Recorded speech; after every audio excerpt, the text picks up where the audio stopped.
Now, ahead of the official Easter festivities, we have assembled eminent clergy members to delve into the multifaceted role of the church in Ghana's development in more recent times. This conversation actually navigates through contemporary issues and timeless principles, seeking to illuminate the path for the nation in terms of the way forward. Most recent developments in the country have brought to the fore questions about the church's role in modern states like Ghana. The queries include whether the church is living up to expectation or failing the nation. What are the expectations of a Christian majority in a secular state? Is the church exceeding its limit or aggressively pursuing its mandate? How about the age-old problem of charlatanic players parading as men of God? Will we ever get to the bottom of that? Joining me in this conversation much later on will be Bishop Dr. Samuel N. Mensah, a former president of the Full Gospel Church International and currently the chairman of the board of trustees of that church. And also Reverend Dr. Kwabena Opunifrim-Paul, who is a former general secretary of the Christian Council of Ghana. But first, we are joined by Bishop Emeritus of the Konongo Mampon Diocese of the Holy Catholic Church, Most Reverend Joseph Osei-Bonsu. Your Grace, you are welcome, and many thanks to you for taking time out of your busy schedule to join us this evening. I hope you are doing well. I want to start from, yes, I think I can hear you now. We are very grateful to have you on. Brilliant. I want to start from what is less controversial. Recently, we've seen a lot of active involvement, almost like back into the 90s and the 80s, about the church's role in the Ghanaian development as a whole, but more likely in the politics of the day. Some have raised questions about separating state from church, and the role ought to be complementary in other forms. Do you think the trajectory of the role that you, as distinguished men of God, and also the church play in our society is changing? And where do you think it's heading? Church is to do two things, to bring people to God, and also to make people better people, where they live. And so if you are a Christian, you serve God, but then you have to be a good citizen of the country in which you are. And so it's the church's duty to make sure that Christians are performing their roles as citizens, are good citizens of the nation, not doing things which go against the nation. And so the church has a dual role. So bringing people to God at the spiritual side, and also the material side, if you want. And so, the involvement in the political life of the nation, the economic life of the nation, moral life of the nation, and so on. And so that is how I will put it. And it's interesting because these involvements, you mentioned the economic, the political, and the moral life of the nation, sometimes generates some controversy about what really is the role that's expected of church leaders. For example, and I'm citing a more recent example. When the anti-LGBTQ bill came into proper contemplation, there were people who immediately said, we have not heard church leaders when it comes to corruption recently. We don't hear them when it comes to the level of misgovernance that sometimes plagues our nation. And more importantly, when the economy is taking a nosedive and people are suffering, we do not hear them. Why are they so much interested in a matter like the anti-LGBTQ bill? How does church leaders like you respond to some of these issues? It's not true that we don't talk about corruption. We talk about it every day. In our communiques, when the Bishops' Conference, meets every year or twice a year, we talk about corruption. We talk about some of the ills of our society, moral decadence, and so on. And so whatever is going wrong is the duty of the church, of the hierarchy, to speak out. And we do it all the time. If you look at our communiques for the past 20 years, almost every year we talk about corruption. So that is not true, But then this LGBTQ thing is just more recent. And, we have to express our views on it. Of course, we are against that a kind of life, a man sleeping with a man, a woman sleeping with a woman. That for us is not good for the nation. And so we have to speak out and against it. It is also based on that. And of course, I'm sure being that distinguished self, and nobody who knows your history will dismiss your competence in theology. It is renowned, it's known. Your lecturing and your studies in Legon is also very much on record.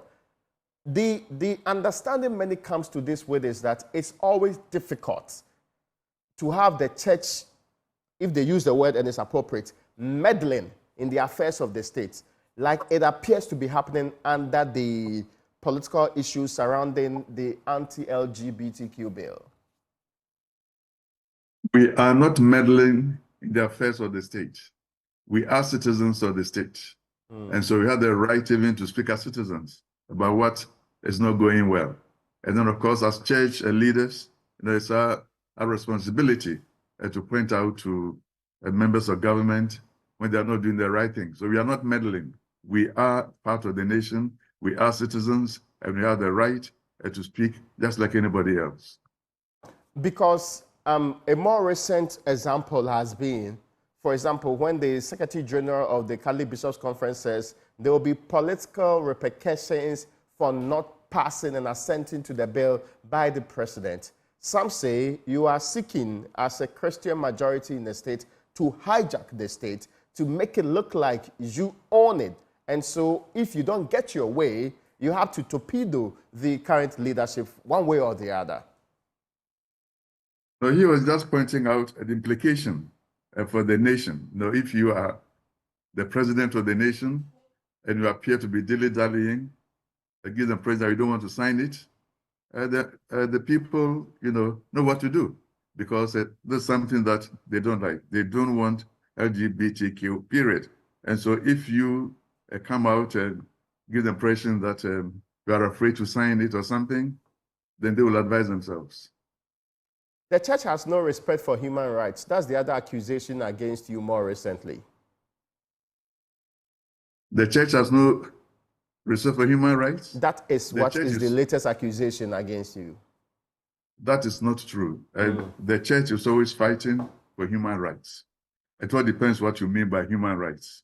And the church is, in favor of human rights. And we understand human rights, fundamental human rights, to me, for example, the right to life, right to shelter, right to health, right to education, a right to one's religion, and so on. And so if somebody says that the church is not in favor of human rights, that is not true. We are in favor of human rights, and we urge governments to respect human rights. But what some people mean by human rights is a man wanting to sleep with a man, they think that's a human right. But that's not a human right. A man wanting to sleep with his daughter, that's not a human right. And so the church has to speak out against this. And so human rights have been defined. And, the European Court of Human Rights, it came out and they made it clear that a man sleeping with a man is not a human right. But there are some people who want to think that that's a human right. Of course, and because this current bill has generated controversy, was it the expectation of the church that it will get to this far? That at first Parliament had difficulties, they passed it, then the president is refusing to accept it, then there is a cease and desist order from the office of the president. The speaker says, I'm not going to approve ministers, or we're not going to consider that based on the same thing. Then it goes to the court. Then it involves all the arms of the state in a way some believe is very problematic for the development and the peace and progress that we have had with the various sectors cooperating and collaborating over the years. Did you in clergy, distinguished people, think that it will get this bad or to this point? Well, we didn't envisage that it will get to this point where it's like tit for tat. If you don't do this, then I won't do that. And that is not the best. But I think the president should have made his position known. When he came to Mampong about 2 years ago, and he made a declaration there. And I was there. And he said it won't happen in his tenure that LGBTQ will be accepted in Ghana. He said, I repeat, and so on. Now he seems to be sitting on the fence. So we want him to come out. Now let him state his position. If the Supreme Court comes out and says your position is wrong, fine, but we want to know where you stand. Previous presidents have made their positions known. President Mills is a classic example, President Kufuor, and so on. But with him, we don't quite know where he stands. So that's the problem. When he spoke to the diplomatic corps, he used an expression that sought to connote that by passing the bill, we're rolling back our long-cherished role as a country that protects freedoms and a country that's a beacon of hope and protects human rights. Is that in any way an indication to you that that is clearly the president telling us where he stands on this one? It's an indication that he wants to please the diplomatic corps. And that's the problem I have with him. Depending on the audience, he will say what the audience wants. When Kamala Harris was here, the way he spoke, wasn't good. When he came to Mampong to the Anglican Cathedral, he brought this matter up. Nobody had asked him to pronounce on it, but he was emphatic that he will never allow it. Now he seems to be backpedaling, we just don't know where he stands on this. Is that a worrying trend for some of you, that it appears the president is equivocating and it's unclear his actual position? Yes, that's right. Now, that's what I'm saying. How do we deal with this problem then? Because now it's dragged in the judiciary. The parliament is still, of course, the case was, the application for an injunction was thrown out. But there are two cases substituted before the courts today. There's also parliament that's held in abeyance because of what's currently happening. How do we forge a way forward? Should we drop this bill entirely if that's going to bring peace to the polity of Ghana? No, I don't think we should drop the bill. It's important that we protect the family in Ghana. We protect our culture. And so there's a problem. Let's deal with the problem. But we shouldn't drop the bill. The bill should be passed. And of course, I mean, if the president insists on not actually signing it anytime soon, I've heard the secretary of the Catholic Bishops' Conference say that, we will try and meet him and discuss with that. But if the president says, well, I cannot do anything about it, the church cannot force him to sign it, can you? No, we cannot. But I understand that it is possible for Parliament to pass it with a two-thirds majority. Yeah. I stand to be corrected, but yes, that's what I've heard. That's it. When he gives his views to Parliament on why he's not able to sign, then they can decide to ignore those and go ahead and do two-thirds. Yes. We hope that he will sign it, but if he doesn't, then Parliament has the obligation to pass it with a two-thirds majority. I need to move on beyond this particular point because I was hoping to explore some of your thoughts. We have had very difficult times since COVID, and everybody knows that. We've gone through a domestic debt exchange. We've had a lot of difficulty coming out of that domestic debt exchange. We've had an IMF program running. We occasionally get some amount of money from the Bretton Woods institutions to try and survive. From where you sit, are we coming out of the woods? Is this economy headed the right direction? And what do you think we should never repeat to get to where we got to this time around? I am not an economist. I'm not a prophet. But I know that things are not going well. And we hope and pray that the economists and the people charged with the economy will do the right thing. But unfortunately, sometimes we hear of stories of people being corrupt. Money's coming and they are not used for what they should be used for. People hoarding dollars in their homes and so on. They don't give a good impression that people are doing the right thing. And so we hope that those who have been charged with running the country, when money's coming from IMF or wherever, they should be used for those purposes. It should not be diverted to other areas. That's an interesting point. I mean, I started earlier that some say you clergy really shy away from these topics. It was almost as if the only thing of importance to you is whether or not an anti-LGBTQ bill is passed. But you are No, saying it's that, not. yeah, it's not really the Huh? case. That's the point you're pointing out. You Yeah. also think that that cannot be the case because you have issued several communiques, even though the claim is that the vociferousness that has gone into the bill is not what you are pushing when it comes to, for example, what you are talking about the economy. People doing what is right with the resources available. The presumption is that we do not hear you being as bold and declarative on these matters like you do on others. No, if you get the opportunity, like you have called me and we are talking now, then we come out and speak, But sometimes if the pressmen are silent, they won't call us to hear our view, that becomes a problem for us. So we are ready to talk when you call us. Okay, so there is no selective mutism among the clergy on some of these other Not at matters.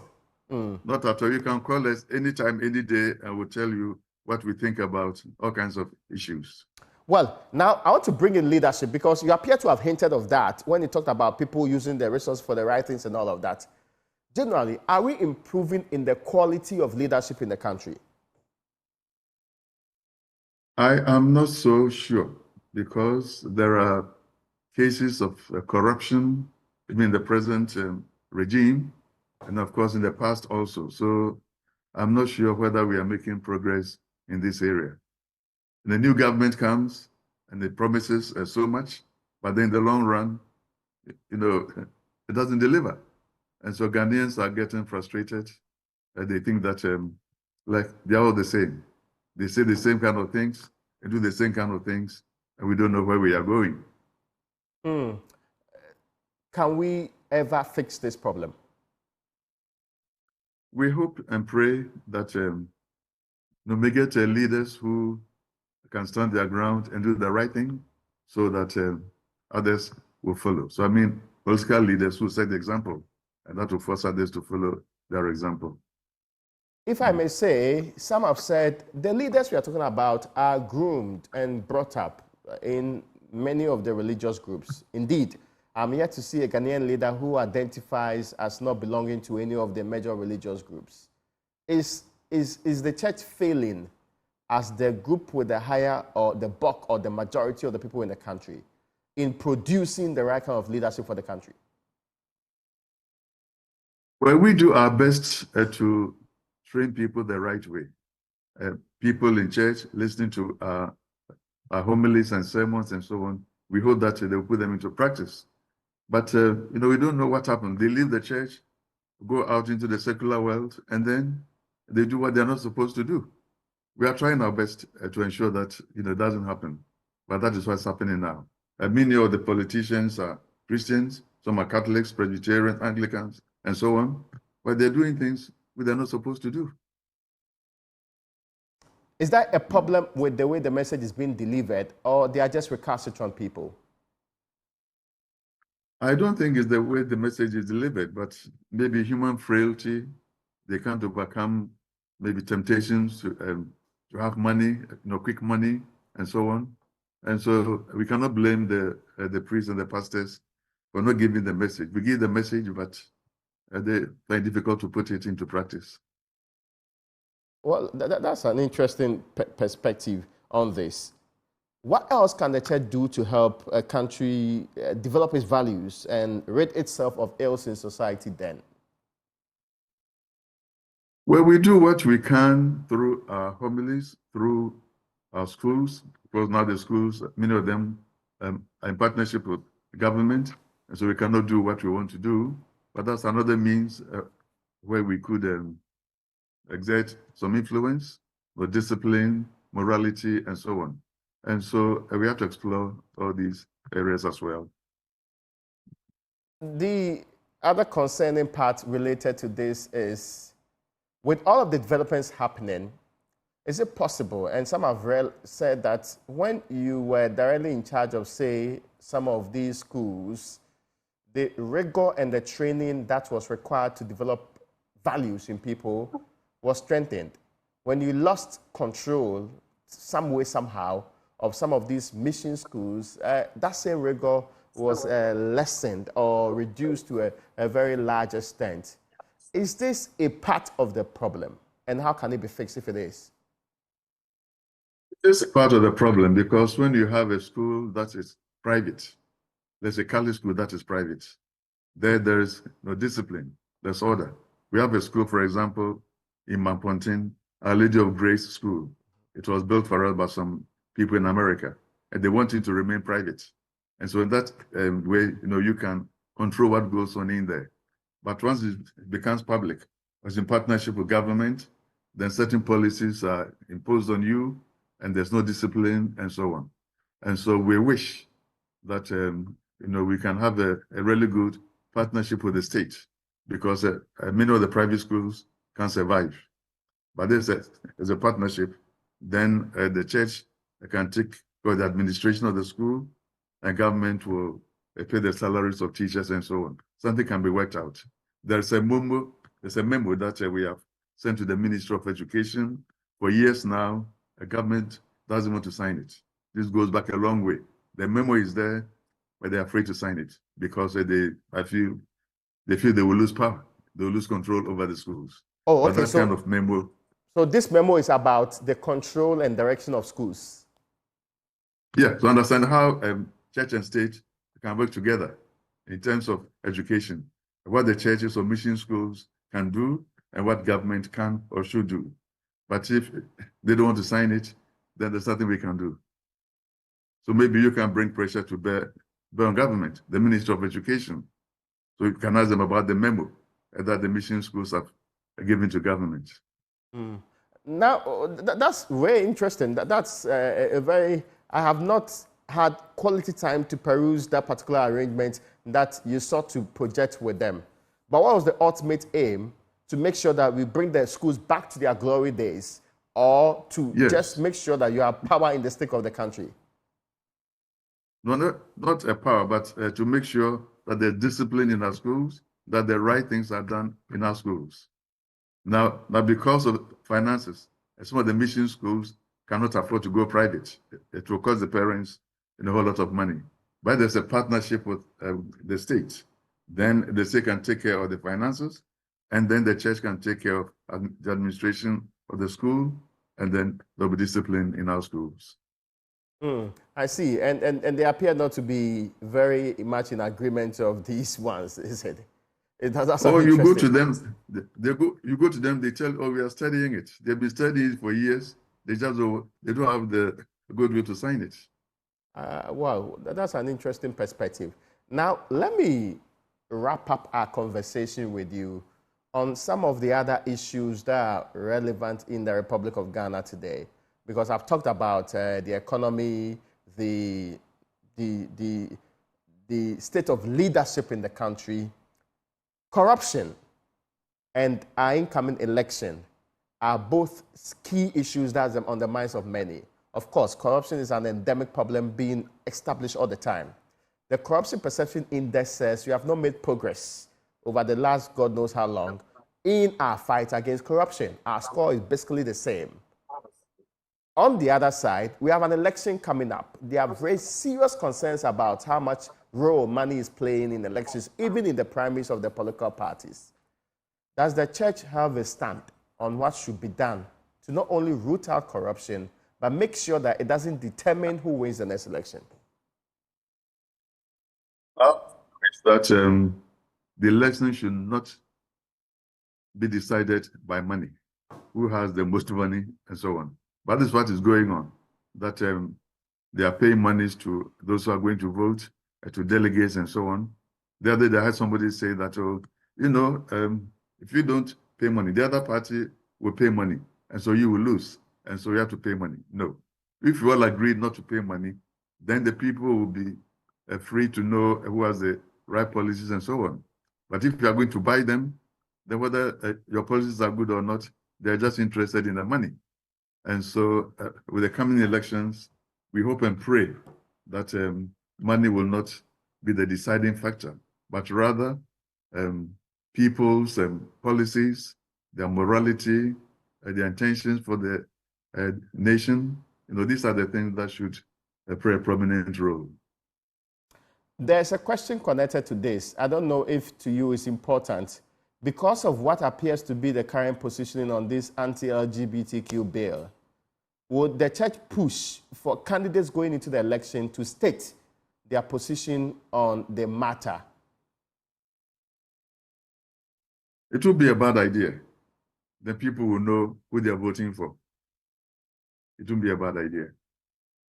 That's an interesting perspective on it. But, well, finally, since tomorrow starts the Easter main festivities from Good Friday all through, and of course, for most Catholics, this is a very solemn time to reconnect with the Maker and upon the very important events that will be happening there. A message to the nation on the relevance of the day and how that should influence the lives of people, not just Christians in this republic. Well, you said it starts tomorrow, but I've started already. It started yes. last Sunday with Palm Sunday. And then tonight, we have a Holy Thursday. From here, we'll be going to church. So we have the Eucharist, the washing of feet, symbolizing the humility of Jesus and so on. And then Saturday, also we have a service in the evening, the service of light, and then Sunday, the climax. But in all this, a Christian should be aware that there is a special period, a period in which we dedicate ourselves to God, a period in which we try to do away with our sinful ways. Otherwise, Christ would have died in vain. Christ died on Good Friday for our sins, to make us a people fit for the kingdom. But if we are going to stay where we are, wallowing in sin, then there is no point in Christ dying. And so the message to all Christians is that we should think about the sacrifice made by Jesus for us. He died for our sins, and we should also die to our sins, die to ourselves, die to inclinations that are not good, so that we can overcome them. Most Reverend Joseph Osei-Bonsu, I am most grateful to you this evening for your time. I know you have a busy schedule, and I'm happy that you joined us with some thoughts on this. Many thanks to you, sir. Thank you very much. My guest on the Zoom connection for the very first part of this conversation has been Most Reverend Osei-Bonsu. I understand that I have a former General Secretary of the Christian Council of Ghana equally joining in this conversation, the Reverend Dr. Kwabena Opuni-Frimpong. Doc, you're welcome to UPFront. Raymond, good evening, and let me wish you a happy Easter. And I am grateful to you and many happy returns. I'm not sure if this is still the response that they are giving now, but that should be it. But let me move on to the conversation. I have just finished a long, drawn-out conversation, but let me stick out the part first on the anti-LGBTQ bill, which is currently perhaps the toughest matter in the Republic of Ghana.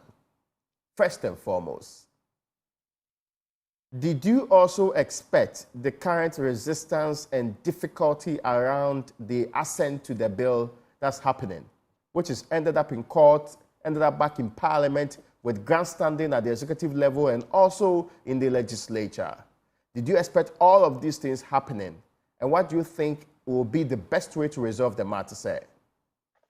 Yes, Raymond, let me again say good evening to my senior brother and friend and teacher, Bishop Osei-Bonsu, and others who will join us later, and also your cherished viewers. As to whether we were expecting what you call resistance, because of how the whole process, the journey started, it's not surprising that the assurance we have is that this journey is a national journey. The concern, the LGBT issue, is a national concern. And it's one area that our traditional leaders, Christian leaders, Muslim leaders, and many more have come together just to say, we don't want this. It's happening in other countries, they are even trying to force it on us. We don't want it. And even if it takes us how long, well, we may test our democracy, and that's what democracy is all about. So what do you call resistance? Maybe it's opportunity for us to test our democratic structures. But no matter what, we know that righteousness will prevail. Well, that's an interesting way to cap it up. But I think it's an opportune time for me also to bring in Bishop Dr. Samuel N. Mensah, former president of the Full Gospel Church International and currently the chairman of the board of trustees of the Full Gospel Church International. Bishop, you're welcome also to UPFront, sir. Thank you very much, Raymond, and good evening to your viewers and listeners. Distinguished men, I was asking the Reverend Dr. Puni Frimpong about the current trends and the latest development on this anti-LGBTQ bill, which perhaps is one of the biggest issues in the Republic of Ghana today. May I, and I've heard you in a video saying that in a godly state, this bill would have been signed by the executive president. But are you shocked? Are you perplexed by the latest twists and turns around this particular bill? Reverend Mensah. Raymond, I think from what I see, I'm not too surprised. I'm not too shocked because the president, knowing him in the past few years of his presidency, having been consistent with some of the things he's been doing and saying. And so it didn't come as a surprise. And being a lawyer too, he probably is applying some legal tactics to buy time, maybe up to the end of his tenure of office. That is what I can predict happening. So that by and large, he will not be responsible for the bill to be, signed into law. So he could be buying time till perhaps close to December, Raymond. How do you perceive you in Christian leadership would react to the tactics you just spoke about? I think the Catholic Bishop Conference made it quite clear a couple of weeks ago that if he wouldn't sign, eventually they would take a serious decision by punishing the government and the party by voting them out of office. And I think the one way or the other, the Christian councils and Pentecostal councils have expressed similar positions. And so what possibly I will advise and admonish the church councils to do is that they will go through that route. In addition to whatever advocacy and lobbying, they can go that route that if, in my view, the president is not willing to sign and plain the tactics, the message that must be communicated loud and clear is that, well, the Christian community will take a decision to punish the party and his government by voting them out of office. Reverend Dr. Puni Frimpong, is this a good strategy for Christian leadership to take, since it appears that there's a lot of blockade being put in the path of getting this bill assented to? Remo, we are in Easter mood, and I will pray that we don't get there. That's my prayer.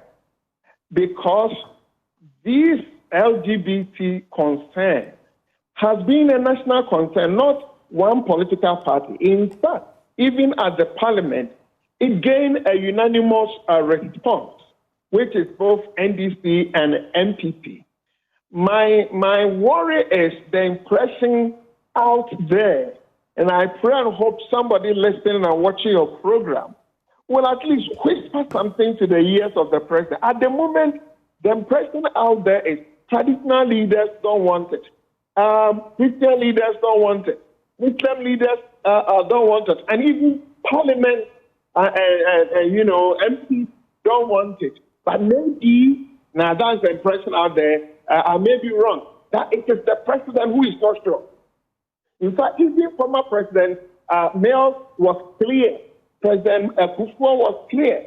President Mahama has come out with a clear position. In fact, President Nana Kufuor, meeting bishops of the Anglican Church, even said it will never happen. But at the moment, it's like when it gets to his office, the impression we are getting, don't bring it here and all that. That is what is giving the impression that maybe he as a person and people around him are those who are giving us this impression about the executive. I may be wrong, but that impression out there, somebody may need to whisper to the president that Ghanaians are gradually getting the impression that it is the executive who is breaking the cycle.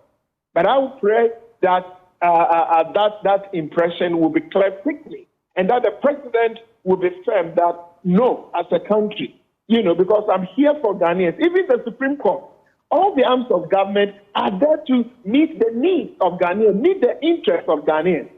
And therefore, I think the impression is that maybe it's the president who is having a different position. Either he's not sure or he doesn't want it. But if you can clear that impression out there, we may not get to where my brother Bishop Mensah is suggesting. That's my prayer, Raymond. It's an interesting point, but maybe I'll give the final word on this particular bill to Bishop S.N. Mensah. We are in basically a stalemate now. It doesn't appear that there's going to be any progress from Parliament, from also the legislature, from the executive end, and from the judiciary too. They have a lot of cases to go through.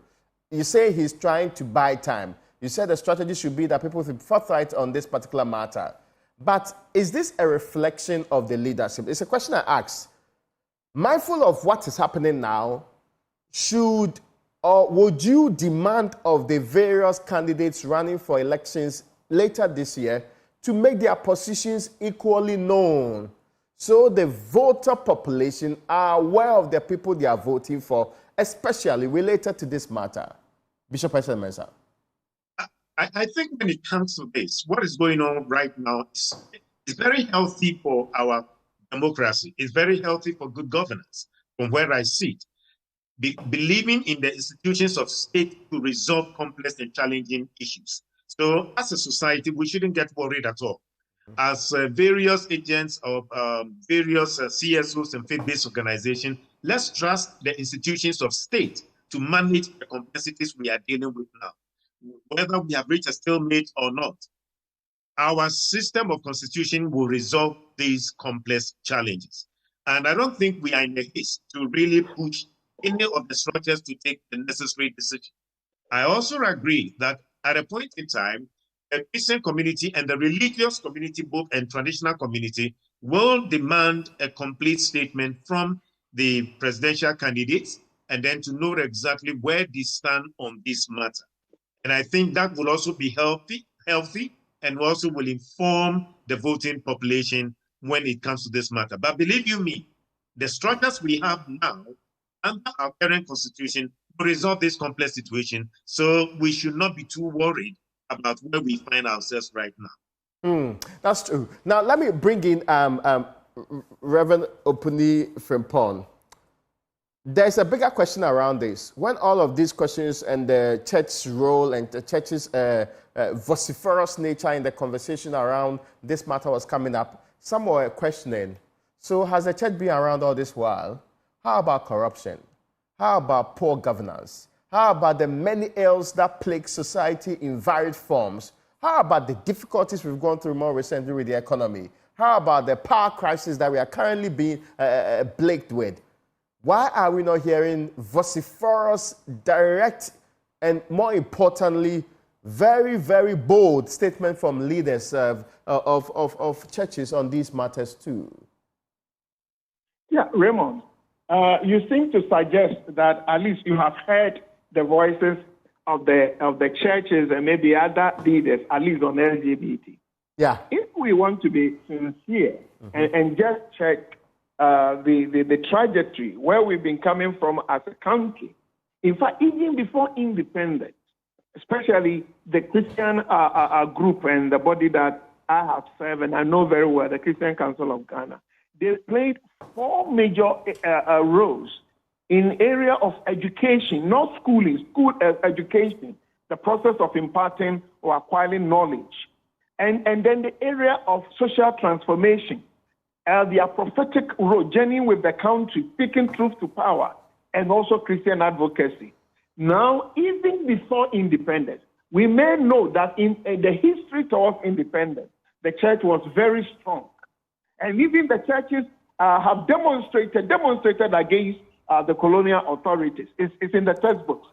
We have seen during the revolution, all of them, Champon, Kufu, Rawlings, we've seen the role that the churches, by here, Christian Council, GPTC, Catholic Bishop Conference, plays together with Ghana Bar Association. In the recent years, the churches have not been quiet. Of course, sometimes you raise a voice, and whether somebody wants to hear or not to hear is a different thing. But if we want to be sincere as a nation, the churches' role have been consistent and constant. But maybe what you are suggesting, that's what I hear from you, the responses that we have received. Sometimes they hear us, sometimes they want to have partnership of convenience, and they decide what to hear and what not to hear, kind of. But that the churches have been consistent and constant in their roles in educating the public and their church members, pursuing social transformation, their prophetic role and advocacy. It depends on how much time we have. If we want to unpack, Raymond, I believe strongly that the churches have served this nation and served God well. I have not heard any church leaders speak about the current power crisis. Maybe I'm wrong, but that's what people are saying. They've not heard you on it. No, if we want to isolate the issues, then we can. In fact, Galamsey, church leaders have even visited Galamsey's side and corruption. If you want to read the memos and the communiques they have presented, you see several issues. Now, if you want to be specific on this current one, I was in office during President Mohammed's time, when we were having Dumso then. We held several meetings with him then at Flaxa House, and they gave us promises. We are getting gas from Nigeria and other. We reached a point that we felt that what we were hearing from him, indoor meetings, were not being materialized. Then the churches went public. Normally, that's how the churches work. We do a lot of behind-the-scenes conversations and all that. Then, when we get to a point that we feel we are not getting any, trust and confidence in what they are telling us, then you hear them. So I don't know where we have reached, especially with this doomsday thing. But normally, the churches will call the Minister of Energy and all that to a meeting, and they gave all promises and assurance and explain what's happening. Then you get to a point and you say that all that you are telling us, it's like you are living in a different world, and then they shoot. So the heads of churches that I have worked with, it's not like something starts and then they strike. They don't work like that. Before you see them making public statements, it means some background discussions and behind-the-scenes meetings have gone on, and nothing is changing. Then they shoot. So you hear Christian Council, then you hear Catholic Bishop, and you hear Ghana Pentecostal Charismatic Council. There's a roadmap. They have a strategy that they work with. So you are raising this current, whether it's Doomso or Doomsie thing, but you realize that the churches have been very consistent, and Ghanaians may want to hear what the churches want to do, depending on. You see, now you hear all NDC people, you are not talking. When they were in power, they were saying the same thing to us. You are all MPP people and that kind of thing. It's not been easy for the churches to play political and prophetic roles. But on the whole, to me, the church in Ghana has served this nation well.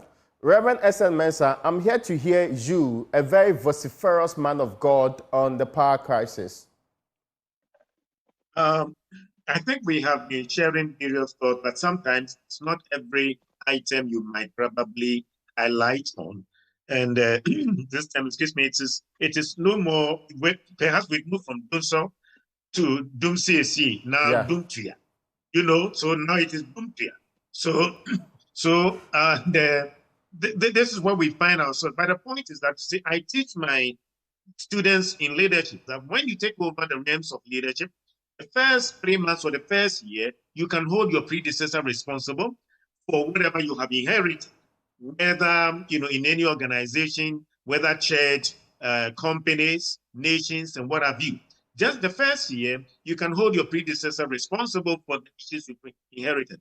And in your second year, you take complete ownership of everything that you are providing leadership.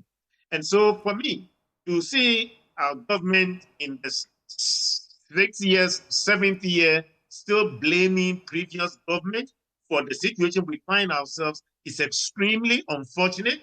It's totally unacceptable in the textbooks of leadership, in the practice of leadership, and the game they played between NPP, NDC. Oh, we were better off, under this condition of the Doom CAC or Doom Tria. And previously, it was worse under NDC. That is not what Ghanaians are after. We want light, steady electricity. It has nothing to do with any political party. And they should stop playing the politics with the problems of our society.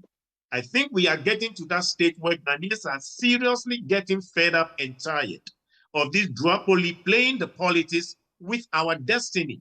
And that should be the message that we must convey to them. And in my view, some of us have advocated perhaps 32 years of the ping-pong game between NDC and NPP. I think it's enough. We should start looking for an alternative movement that can replace the duopoly we face at this stage. The game of NPP and NDC. Every issue is between NPP and NDC. When are they going to put Ghana in the center of affairs? When are they going to put the people of Ghana in the center of affairs? When are they going to take decisions in the interest of the unborn baby? When are they going to take decisions about my grandchildren? When are they going to take decisions about the future of our country? It is enough of this NPP and NDC and the game they are playing. They are playing Chaskele with the destiny of our people, and they are playing games with our people. And we should call them to order. We should call a time out. It is now time. We are tired of this game that the two parties are playing. And maybe we should mobilize forces for a credible alternative. That probably will send a clear message to this duopoly we are dealing with under this condition now. Now, I mean, it sounds fascinating hearing you talk about all of these things, but the people would insist that it appears leadership when it comes to churches have gone quiet under this government and that you have not been as insistent as you have been in times past. Is this accusation fair? As Reverend Opuni said, Dr. Opuni said, it's not very fair because at every stage, regardless of who is in power, during the days of NDC, the churches expressed their points. They spoke so well, loud and clear. And when you do that, they will tell you belong to the other side. Now, and then the government at the time, NDC that was in opposition, they would say, you are not talking enough. We want to hear you loud and clear.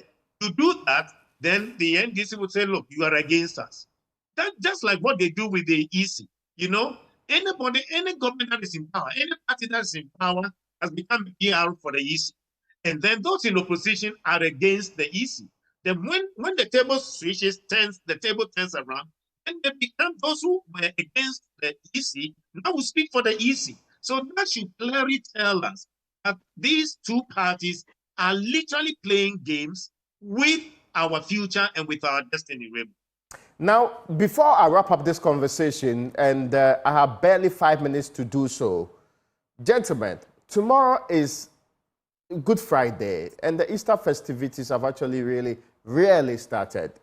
A message to the leadership of this country around this time and around the festivities and for the future of this country. Let me start with the Reverend Dr. Kwabena Opuni-Frimpong. Yes, Raymond, I'm so grateful to you and Multimedia, your team, giving us this platform. And the subject we are reflecting on, Easter is about the sacrifices and the suffering of Jesus Christ. Now, as we celebrate, we must also reflect on our own sacrifices and services. At the moment, those who have opportunity to serve whether traditional leaders, political leaders, even church leaders, must be mindful of the fact that we've been called to serve God and humanity. We are to serve the common good. Those in leaders must eschew political arrogance. In their public utterances, public speaking, we are having too much political arrogance in the system. And during Easter, let's clear away some of this attitude. Let's be sincere with the people. Now, politics and leadership has become money and power, and get it and do whatever you want with it. That is not the Jesus way. Let us as a nation go the Jesus way with sacrifice, service, humility, and pursuing the common good. I'm most grateful to you, Reverend Dr. Kwabena Opunifrimpo, former General Secretary of the Christian Council of Ghana. Reverend Dr. S.N. Mensah, please, the message to the leadership of this country, and perhaps to all of us too. Thank you very much for this opportunity. We admit that we are living in very difficult times. Situations are very hard. Life is becoming extremely unbearable for the people, from the ordinary man and woman on the street to businessmen and what have you. Their businesses are collapsing. Mr. President, think about your legacy. How would you be remembered? About the lives you have improved. Leadership is about improving the lives of people. And for Easter is a message, like Dr. Pundi said, a message of hope, and also a message of sacrifice. In this difficult moment, the president must give hope to the people of this nation. He must practice and show an example that he's feeling for the people. Possibly, he can reduce the number of his ministers on board, and then that will send a clear signal to maintain a minimum expenditure, to probably give a sign that, listen, I'm listening to you, I'm feeling your pain, and I will be able to do something about it. Because we need to give hope to our people, but literally people are losing hope and confidence in the Ghanaian, and as you would normally say, in this republic. Maybe I'll give the final word to you, Reverend Dr. Opunifrimpo, parting words. Well, I appear to have actually lost him there. So perhaps we can wrap up on this conversation. I am grateful to you, Most Reverend Joseph Osei-Bonsu, the Emeritus Bishop of Mampong and also Konongo in the Ashanti region, that diocese there, and also to you, Reverend Dr. Kwabena Opunifrimpo, a former General Secretary of the Christian Council of Ghana, and also Reverend Dr. S.N. Mensah. Reverend Dr. S.N. Mensah is now the Board of Trustees Chairman at the Extraordinary Full Gospel Ministries. I am grateful to you, distinguished eminent clergy, for your wonderful time with us. And to you out there too, happy Easter ahead of time, and many thanks to you for watching UPFront tonight.